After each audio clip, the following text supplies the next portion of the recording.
সেক্ষেত্রে বাংলাদেশ দলে তাদের জায়গায় যারা বাদ পড়বেন সেটা কি তাদের জন্য অনেক চ্যালেঞ্জ কিনা? অর্থাৎ প্রথম ৩ ম্যাচ হয়তোবা তারা একাদশে থাকবেন, কিন্তু সেই বাদ পড়ে যাওয়ার ভয় নিয়েই যে তাদেরকে খেলতে হচ্ছে, সেটা কিভাবে দেখছেন? ধন্যবাদ আপনাকে। দেখেন, ইফস অ্যান্ড বাটস, এটা হলে এটা হতে পারতো, ওটা হলে ওইটা হবে। ক্রিকেট খেলাটাই বিউটিটাই এখানে। এখন ইটস এ বিগ চ্যালেঞ্জ। এই যে নির্বাচক মন্ডলী ৩ ম্যাচের টিম ঘোষণা করে দিয়েছেন, এখান থেকে মেজরিটি প্লেয়াররাই কিন্তু বিশ্বকাপ খেলবে।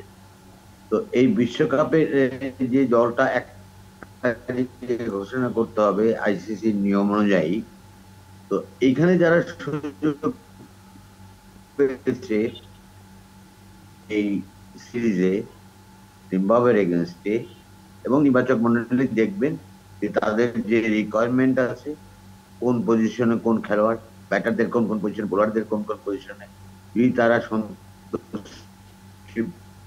পান বা সন্তুষ্ট হন, ইয়েস এদেরকে নিয়ে আমরা ওই যুদ্ধে, বিশ্বকাপের যুদ্ধে যেতে পারি, তাহলে কিন্তু তারা স্তুতি হয়ে যাবে ওই সমস্ত জায়গা। তো this is a big opportunity খেলোয়াড়দের জন্য। আর cricket is a mind game, মানসিক শক্তি লাগে অনেক। যেরকম বুকের ভিতরে হার্ট, স্ট্রং হার্ট লাগে এবং গুড মাইন্ড লাগে, মানে স্কিল, মেন্টাল স্কিল, বা যেটাকে আমরা বলি আইকিউ লেভেল। তো এটা দুটার সমন্বয় কিন্তু একটা ভালো প্লেয়ারের আলটিমেটলি মূল্যায়ন হয়। তো দিস ইজ এন অপরচুনিটি।